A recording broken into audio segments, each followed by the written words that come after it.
सभी दिव्यात्माओं को आत्मनमन। क्या होते हैं ट्विन फ्लेम और क्या होती है इनकी जर्नीज? बहुत ही इंटरेस्टिंग टॉपिक है। सारे लोगों में जो भी रिलेशनशिप के पीछे भागते रहते हैं वो इस विषय के प्रति बहुत आकर्षित होते हैं। मुझसे रिक्वेस्ट की गई कि मैं ट्विन फ्लेम के बारे में बोलूं। इनफैक्ट मैं क्रिया भी करता हूं, मैंने उसका नाम रखा है ट्विन फ्लेम रीयूनियन क्रिया। तो मैं आज आपको इस वीडियो में बताने वाला हूं कि ट्विन फ्लेम क्या होती है, क्या है उसके पीछे की सच्चाई। जो भी बोलूंगा ये किताबी ज्ञान नहीं है, बिल्कुल अनुभव का ज्ञान है। इंटरनेट का ज्ञान तो बिल्कुल नहीं है। इंटरनेट में ट्विन फ्लेम के बारे में इतनी सारी इंफॉर्मेशन है कि आप किसी को डॉक्टरेट दे दें वो रिसर्चर बन जाएगा। इतना खुला, इतनी विषय, इतनी गहराई डाल दी गई है, रोमांस डाल दिया गया है। हीर रांझा की कहानी भी ट्विन फ्लेम के आगे फैल हो जाएगी, इतनी स्टोरीज बन गई है। तो सबसे हॉट टॉपिक है जो आज मैं बोलने वाला हूं। उससे जो ट्विन फ्लेम के प्रति पागल है उनका दिल जरूर टूट सकता है, बट मैं सच्चाई बोलूंगा। तो सबसे पहला मैं प्रश्न करूंगा, जो लोगों को लगता है, मेरे पास कई लोग आते हैं और वो बोलते हैं कि मैं ट्विन फ्लेम जर्नी में हूं, मैंने अपने ट्विन फ्लेम को पहचान लिया है। जब वो लोग मेरे पास आते हैं और आकाशिक सेशन कराते हैं, एक दो सेशन में ही सारी कहानियां क्लियर हो जाती हैं। आप किसी के साथ 10 जन्मों तक एक जीवन गुजार चुके हो, वो व्यक्ति आपको इस जन्म में नजर आता है और आपको लगता है कि यह आपका ट्विन फ्लेम है।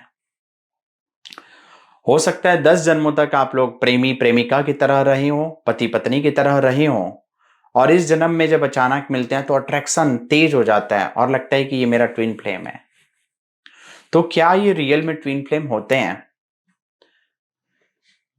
इस विषय को अभी मैं आपको मेरे आकाशिक के अनुभव से क्लियरली बताऊंगा। सबसे पहले ट्विन फ्लेम क्या होता है। ट्विन फ्लेम, जैसा कि फ्लेम्स वर्ड है, अगर आप आत्मा को फ्लेम्स बोलें तो दो आत्माएं मान लें जो एक ही शरीर से निकली हो, इसको ट्विन फ्लेम की धारणा कही गई है। और कहा जाता है कि ये जो दो आत्माएं अलग अलग पृथ्वी में घूम रही है, एक वक्त आएगा जब ये मिल जाएंगी और एक हो जाएंगी। बहुत प्यारा लगता है। अगर आप हीर रांझा की कहानी जैसे इसे देखें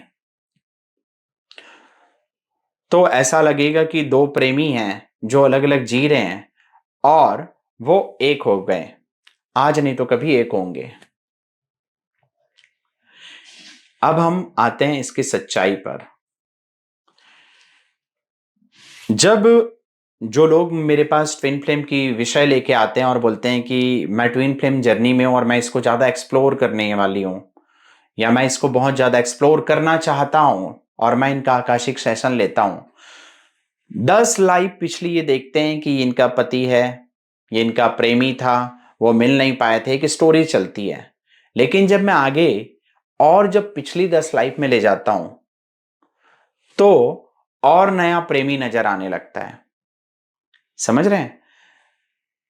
मान लिया कि 10 से 50 जन्म में एक व्यक्ति आपके साथ एक जर्नीज में था, लेकिन अगर उसके पहले के और जन्मों में जाओगे तो कोई दूसरा व्यक्ति भी इस बैकग्राउंड में आ जाएगा, तो क्या आप उसे भी ट्विन फ्लेम बोलोगे?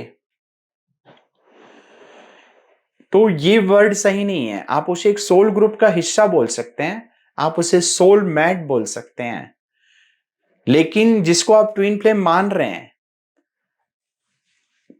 आज से कई जन्मों पहले कोई दूसरा भी ऐसे ही व्यक्ति था जिसको आप ट्विन फ्लेम मान सकते हैं। तो यहां पे धारणा गड़बड़ा जाएगी आपकी। जो ट्विन फ्लेम का कॉन्सेप्ट है, एक्चुअल में ट्विन सोल एक कॉन्सेप्ट था। डॉक्टर माइकल न्यूटन ने इसमें बहुत अच्छा बोला है। इस विषय को आप अच्छे से पढ़ सकते हैं। बल्कि इनफैक्ट जो भी पास्ट लाइफ और आकाशिक को जानना चाहते हैं वो the journey of souls by doctor Michael Newton, इस बुक को जरूर पढ़ें। The journey of souls by doctor Michael Newton. उन्होंने उनकी जो पहली बुक है, उस पहली बुक में बहुत चीज शेयर की है। बाद की बुक में स्टूडेंट लोगों ने कई चीजों को हाइड किया, बट पहली बुक में जो ज्ञान है वो और किसी बुक में नहीं है। तो एक ट्विन सोल का कॉन्सेप्ट है जो रियल ऑथेंटिकेटेड है। एक आत्मा पृथ्वी पे जन्म लेती है लर्निंग के लिए। मेरे आकाशिक के जो ब्लॉग है मैं लिखता हूं, life is just another class. Life एक अलग क्लास है जहां पे हम पढ़ाई करने के लिए, सीखने के लिए आते हैं। तो एक आत्मा पृथ्वी में जब जल्दी सीखना चाहती है तो अपने आप को 2 और कई बार 3 और 4 पार्ट में डिवाइड करती है और लर्न करती है।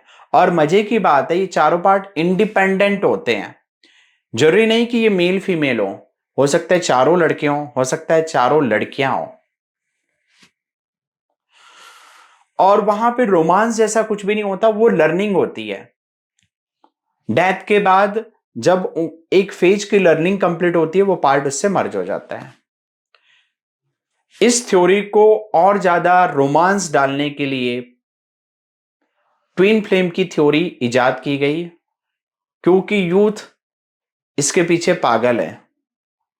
और इस ट्विन फ्लेम की थ्योरी में ट्विन फ्लेम की जर्नीज डाली गई।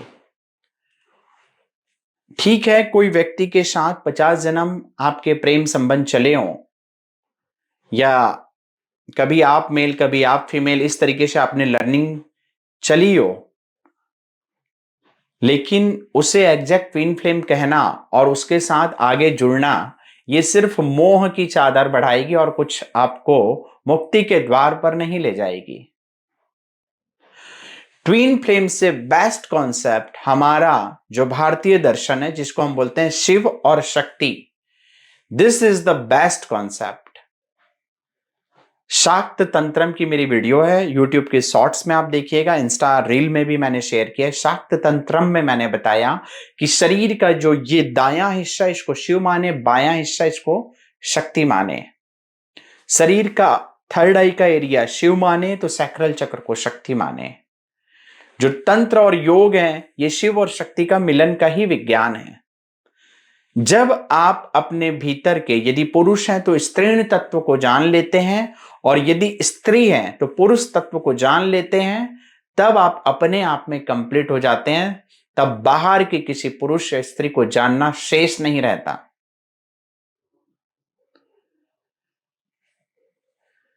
बाहर का पुरुष या स्त्री सिर्फ माध्यम हो सकता है अपने अंदर के पुरुष या स्त्री तत्व को पहचानने में।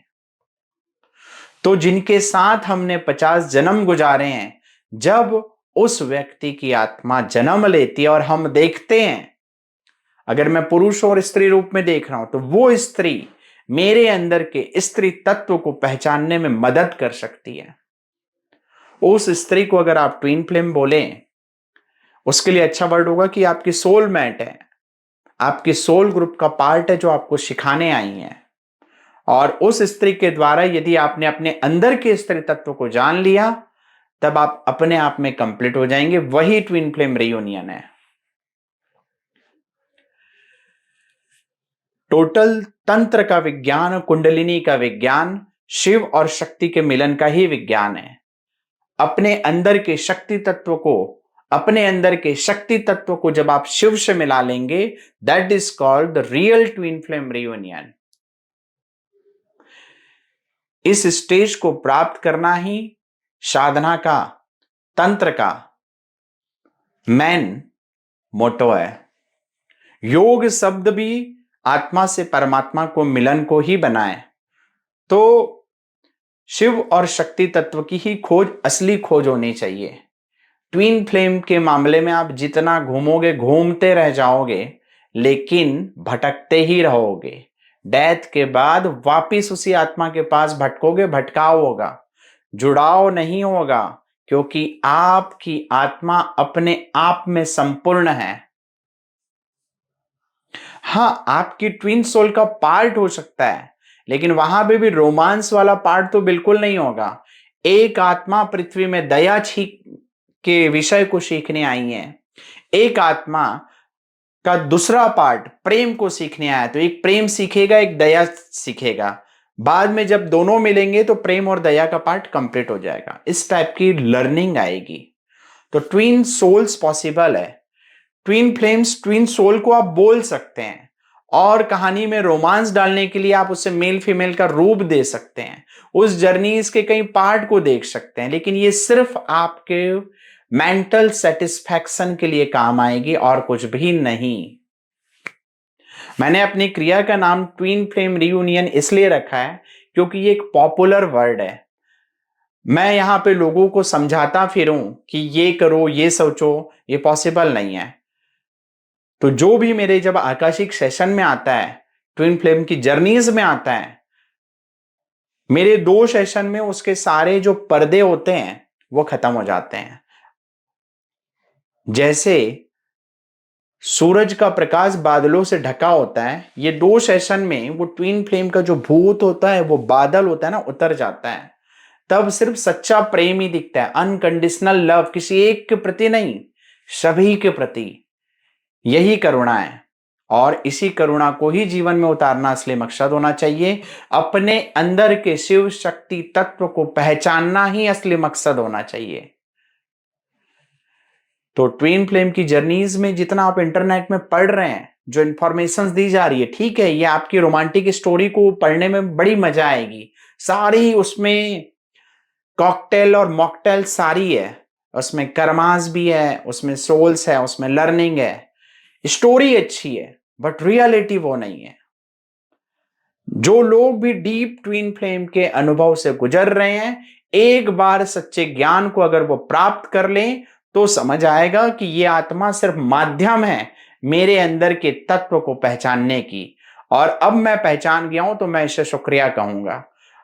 इतना ही साथ है, क्योंकि हर किसी की यात्रा अलग है और अकेली है। आपकी मृत्यु की बाद की यात्रा में सिर्फ सामने वाला सहायता दे पाएगा, लेकिन आपको ही पूरी करनी होगी। जो मोक्ष कहा जाता है उसे मोह का क्षय कहा जाता है। मोक्ष तभी प्राप्त होगा जब इस मोह की चादर को गिरा डालोगे। जब मोह की चादर गिरेगी ना, तभी ओरिजिनल रियूनियन होगा। तो जब कभी भी आप इस शब्द को सुने और अपने अनुभव पे उतारें, खाली इंटरनेट में पढ़ लेने से, किताब पढ़ लेने से आप रियल ज्ञान से वंचित रह जाएंगे। अपने अनुभव पर उस ज्ञान को उतारें। आप सभी के अंदर बैठे उस शिव शक्ति तत्व को मैं नमन करता हूं। आप सभी अपने भीतर मौजूद उस शिव शक्ति तत्व को प्राप्त कर पाएं, यही मेरी कामना है। ओम उमा महेश्वराय नमः।